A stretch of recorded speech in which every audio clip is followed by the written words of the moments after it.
He had his sights set on her from a very young age. I was just thankful that I had found out around 2 a.m. that morning from anybody else but him, and in that way.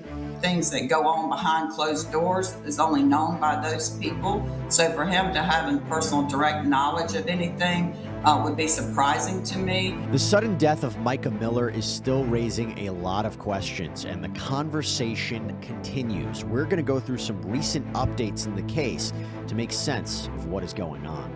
Welcome to Sidebar, presented by Law&Crime. I'm Jesse Weber.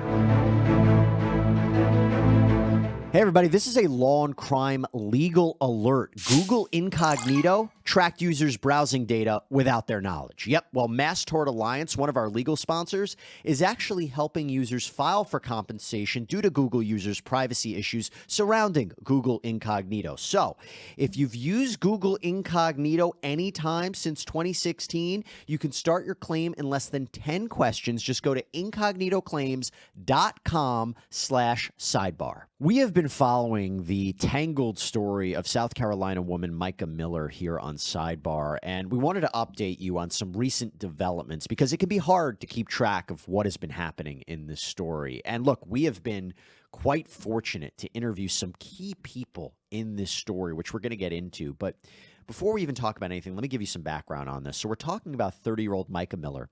She was found dead at Lumber River State Park just across the state line in North Carolina on April 27th. She had reportedly purchased a gun in the days before her apparent suicide from a pawn shop.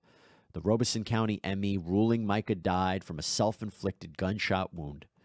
Her body found in that park. By the way, talking updates, there was newly released surveillance footage that apparently shows Mica going to a gas station, getting gas, walking into the store to buy an energy drink just hours before her death. And you would never know what's about to happen, again, just only later that day. The manager of that gas station reportedly said that nothing seemed out of the ordinary regarding Mica. There was a chilling 911 phone call that was released where you seemingly hear Mica telling the operator that she's about to end her life and wanted her family to know where to find her. Police, the medical examiner, they've ruled Mica's death a suicide, but that hasn't stopped theories and rumors and accusations, and a lot of focus is being put on Miller's estranged husband, John Paul Miller, and his alleged mistreatment of Mica.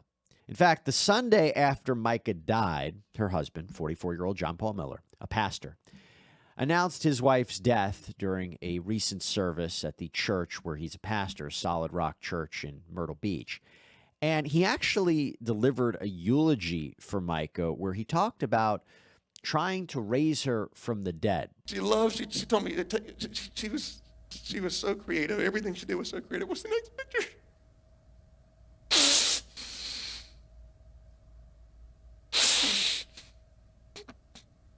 What's the next picture? She'd stop. We'd be on the way to like a show or something. She said, "Stop, I gotta get a picture." I said, "We're gonna be late." She said, "I don't care." What's the next picture?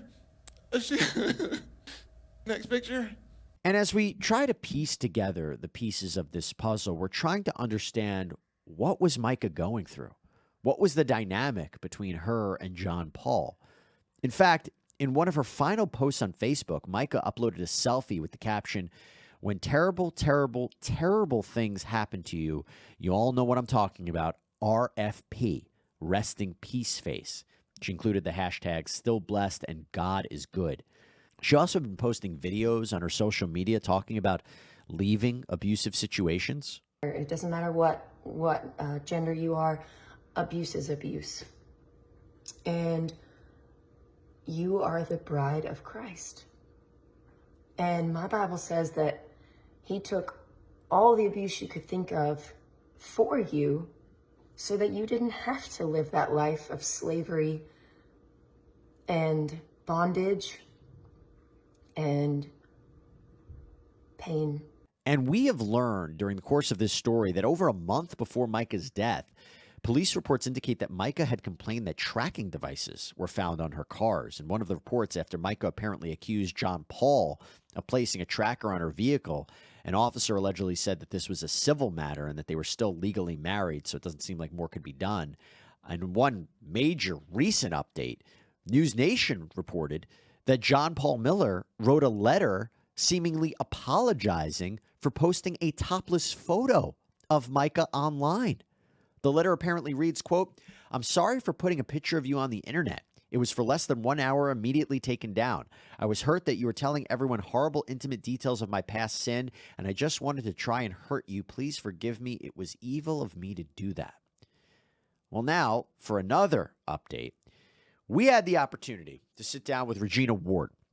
Now, Regina Ward is an attorney who was representing Mica Miller in her separation action from John Paul, and we definitely got a lot more context to the situation. We moved forward on the no-fault grounds. In South Carolina, to get a divorce, you have to have grounds. It's adultery, which she had evidence of that. Also physical cruelty, which she had evidence of that. And then she didn't want to go that route anymore. She wanted to try to leave the marriage as amicably as possible. She didn't want to go after him on fault grounds and put all of those things out there. She just wanted it to be, hey, our relationship is over with. Let's move on. We're going in different directions. She had found her passion and she was ready to do that. And she was empowered and felt uplifted, and that we could pursue this without, it being just an all-out litigated fight. So we moved forward on what's called the grounds of 1 year separation. So it's not ripe for a divorce yet, but at the moment it's called separate maintenance and support. A lot of people refer to that as a legal separation. They are legally separated whether there's a court document or not. So the point was that we were going to go forward on this June 5th hearing, wherein she was going to ask the court for specific relief, return and possession of certain property of hers that she wanted to have. And then we would just wait for the 1 year to pass. And at the end of 1 year separation, then she would file for an actual divorce at that time. Now, that accusation of infidelity is interesting. Why? Because the Daily Mail has just reported and published photos that apparently show John Paul on a date at a restaurant with another woman just 4 days after Mica's death. Sources telling the outlet that he was laughing and drinking. Now, to be clear, we haven't been able to independently verify the photos or the situation as of yet, but that dynamic is so important. And with that, we had the opportunity, the privilege, to sit down with Mica's father, Michael Francis, and he shared his doubts about the findings, the scene, the investigation into Mica's death. And keep in mind, it was reported that John Paul was not in North Carolina when Mica died, but was actually in Charleston, South Carolina, that he was observed traveling on a highway in South Carolina at 2:22 p.m. on the day Mica died. So seemingly has an alibi. But let's hear what Michael had to say. Since there were multiple shell casings found and a live round found, it already didn't make much sense. So it would seem that they would automatically do a complete toxicology, not just blood alcohol, and a complete autopsy, which they did not do. And we're just devastated that they didn't, because John Paul rushed the cremation process. During the 911 call, she's so slow and so, but then later there are, I haven't even heard them myself, honestly. I have someone who's going through all that for me and filtering the information, because otherwise, the more information I get that sounds off, the more furious I get, and I need to be able to focus and control my emotions. But there was screaming going on and such, and that's not something indicative of a self-inflicted. That sounds like a fight, and with the bruising on her hands and on her arm. Scratches on her hands, indicating defensive wounds. She had scratches on her arms on her hand. And the coroner in training had the chief coroner with her, but she spoke out and said, well, maybe that's from when they retrieved her from the water. And I said, okay, of course, maybe. Was there blood in those scratches and such? They had no answer. Very disappointing. So, I basically said the scratches indicate some type of scuffle or something, because the area where she was, there was no trees or anything anyway. There was no trees in the water. There was nothing there that would have scratched her hands the way they were. I mean, like Yeah. this. You know? So, it showed it indicated that there was, some type of pressure. You have a theory as to what you believe happened to your daughter? Okay, well, I'll share what we spoke to about with the authorities, the sheriff in North Carolina. Also, as far as with his location, we've seen pictures of his truck. It had dark windows. Was it even him in there? Where's pictures of him physically there? When the car was at the park and then it was collected by the authorities, they didn't check for a tracker, which blew my mind. They said, oh, we have all the evidence and everything. We asked them, was there a tracker on her car? And they said, well, we didn't check. And we were flabbergasted. This happened over and over during that interview. Why didn't you check that? We know that there was 3 or 4 trackers put on her vehicles. Why wouldn't you check to see if she was followed? They said, oh, there's no cameras, but we know she wasn't followed. Her car is just out here. And I said, well, there's no trackers. They said no tracker. I said, well, they could have removed it after they did the deed. So then Micah's mother, Angelita, she said, pretend this is Micah's hand. And she asked me, grab this hand. And then she pulled it up, and said, it looks like someone squeezed her hand and raised it up and shot. Yeah. Wow. So again, we couldn't verify this. This is the account of Michael Francis, kind of providing an alternative understanding. We also did get a chance to speak to Sierra Francis. This is Micah's sister. And one of the things, Sierra has stepped in as special administrator of Micah's estate, and appears that there is kind of a legal battle going on between that estate and John Paul Miller in terms of certain assets. But one of the things that we asked Sierra about was her sister's mental state, and the idea that John Paul was acting as Micah's power of attorney, which is usually set up when somebody can't make medical decisions for themselves. Again, trying to understand what was Micah's situation. So before Mica married John Paul, she had no signs, no history, no indications of mental illness at all. He had every way to control her, and he was very good at manipulating the situation. He had his sights set on her from a very young age. I would guess probably 14 years old, 14 or 15 when we first came to the church. And he made sure that he kept her exactly where he wanted her, to the point of who she married, what job she picked up after she was, 18. He got her married, and then he made her his secretary and his babysitter and his let's go to lunch person, and oh, you're so beautiful. And then when she was married, same thing. Best friends with her husband, her previous husband, and manipulated the situation where he could have him doing something because he was his right-hand man, and then spend time with Micah alone. I also asked them about this allegation that came out that Micah was a suspect in the theft of nearly $1,200 in charity money for the Solid Rock Missionary Program in Africa. The investigation was closed. It was determined it was a civil matter. But let's hear what they had to say. That was investigated. I have seen, police excerpts on that, and from what I've seen, to best of my knowledge, it said that was just a domestic dispute, and there was no criminal charges to be filed. Okay, and also, as far as the amount that was mentioned, Micah was having trouble with the websites releasing the money to her from the donations, such as Venmo or stuff like that. Right. They were holding on to those funds, as they do, for like the 3-day period or whatever, gaining interest. And so during that period where the money didn't show up yet, he was accusing her of stealing that money.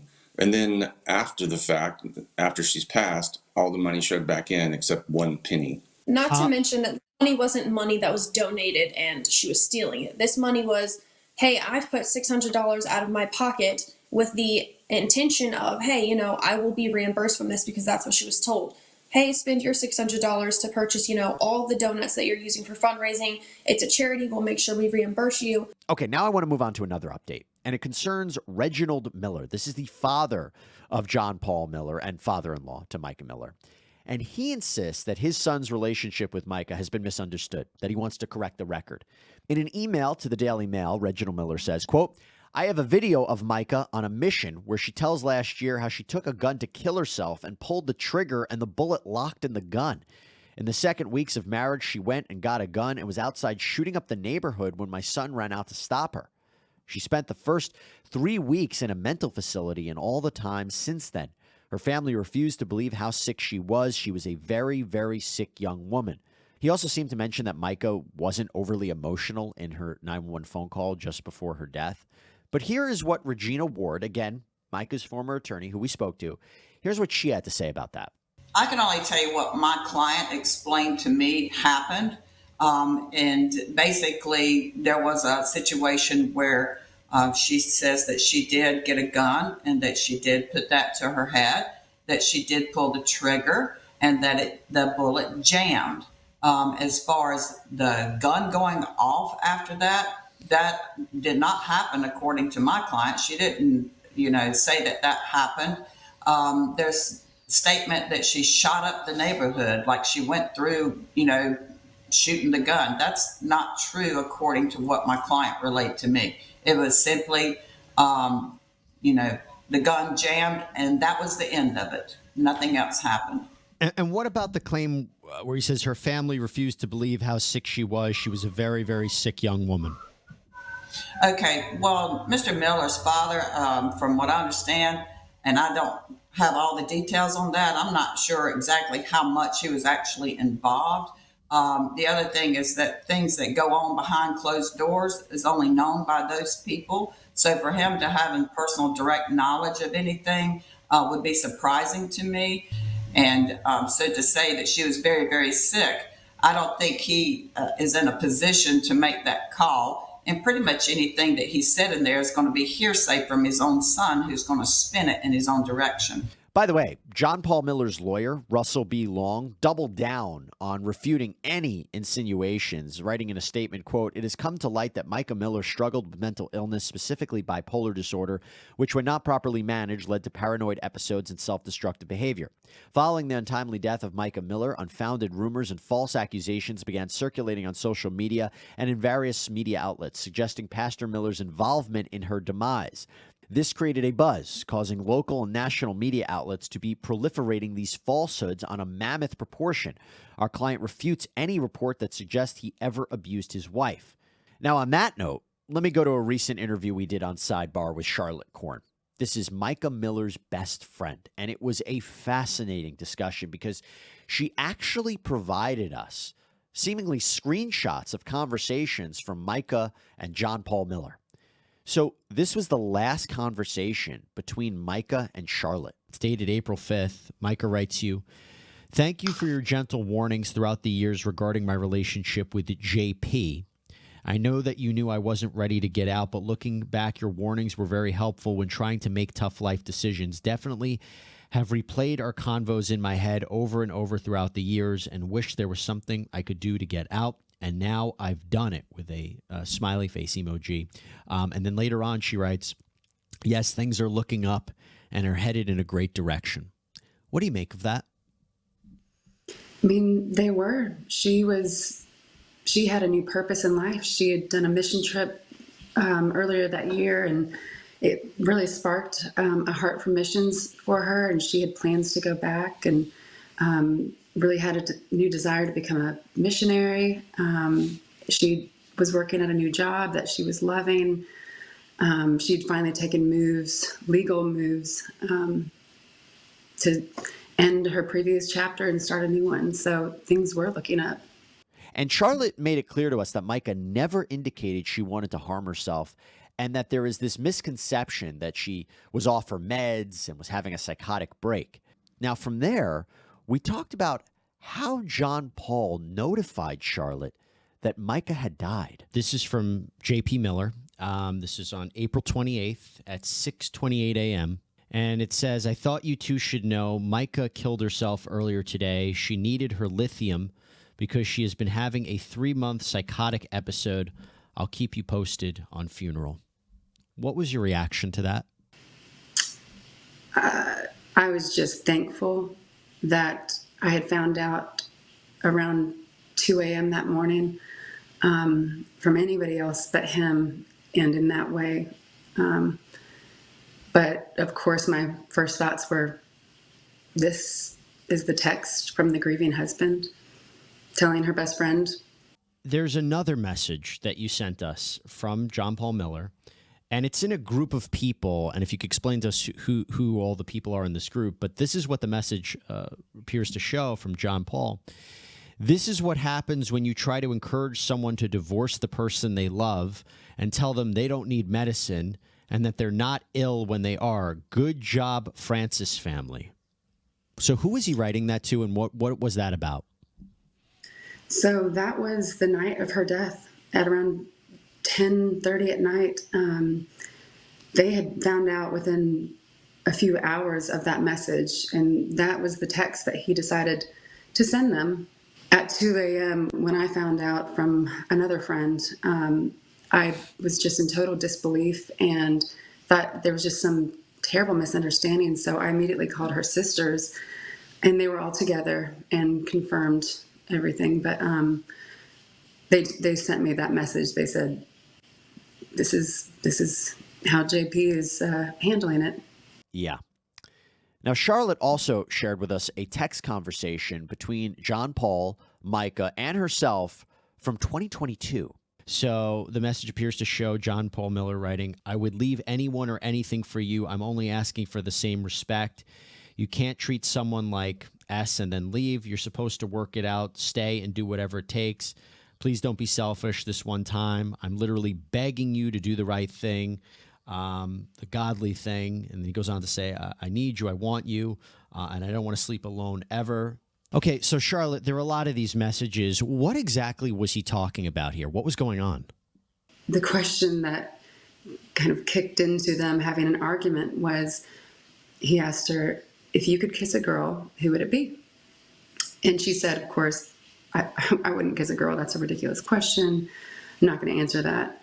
But he kept harping on it and harping on it. And finally she said, fine, I guess if I had to kiss a girl, it'd be Charlotte. But he did not like that answer because we were very good friends, obviously, and we were spending a lot of time together, and we talked all the time. And so that just kind of made the switch flip. And he started asking, well, what kind of feelings do you have for Charlotte? And have y'all kissed? And that was the conversation that led into, I think, a greater conversation, which I still don't have the full information on, but that was what kicked off this big blow up. I had a direct message going with him, and I probably 5, 6, 7 times wrote to him, John Paul, stop messaging her. I don't know what's going on with you guys right now, but you are making this so much worse. Please stop messaging her. And I just kept telling him, which goes to show my reason for being in the message was totally not for accountability like he so claimed. There's another message, if you can provide context. It's from John Paul. Will please ask your wife to stop texting me things when she has no effing clue what has happened or is happening. She has sent wisdom out of her mouth about how she would do what Mica did, blah, blah, blah. And it goes on. What is this about? It was at the end of the night, around 1 o'clock in the morning, and Mica was concerned that he truly was driving up there to get her back. He had stopped responding to the messages that she was in with her sister. He'd stopped responding to the message that we were in together. And then when he stopped responding, Mica was obviously very concerned. And she said he'd turned off his location services, so she didn't know where he was. And she was asking me what to do. And I said, honestly, Mica, I would call the police and have him do a wellness check just to make sure he's there. And she did. And once he finally started writing back, his direct message to me, because I said, JP, if you don't write us back soon, I'm going to come over there, which I would not have. But he finally wrote back and he said, and I'll just let you fill in the blanks here, but effing B tried to get me arrested. And I said, John Paul, she wanted to do a wellness check. With everything that you're saying, I would have done the same thing. And me saying that is what sparked his message to my husband and myself about stop texting me. You have no effing clue. Because I said I would have done the same thing. Now I'm going to leave you with one more update in the Mica Miller case, and that is that the Robeson County Sheriff's Office has announced that the FBI has launched a parallel investigation into this case. But to be clear, not into the death of Mica Miller. Again, authorities still saying this was a suicide, but something seemingly connected to the case. We're not sure where this FBI investigation will go. We are not sure what new details we will learn, but these are some updates that have currently come out, and we will continue to follow anything that happens. And I just want to thank our guests who have come on Sidebar to talk about this, speaking to us about Mica in what has to be just a very, very difficult time for them. So again, just want to thank them for coming on and sharing those details. That is all we have for you here on Sidebar. Everybody, thank you so much for joining us. As always, please subscribe on Apple Podcasts, Spotify, YouTube, wherever you get your podcasts. I'm Jesse Weber. I'll speak to you next time.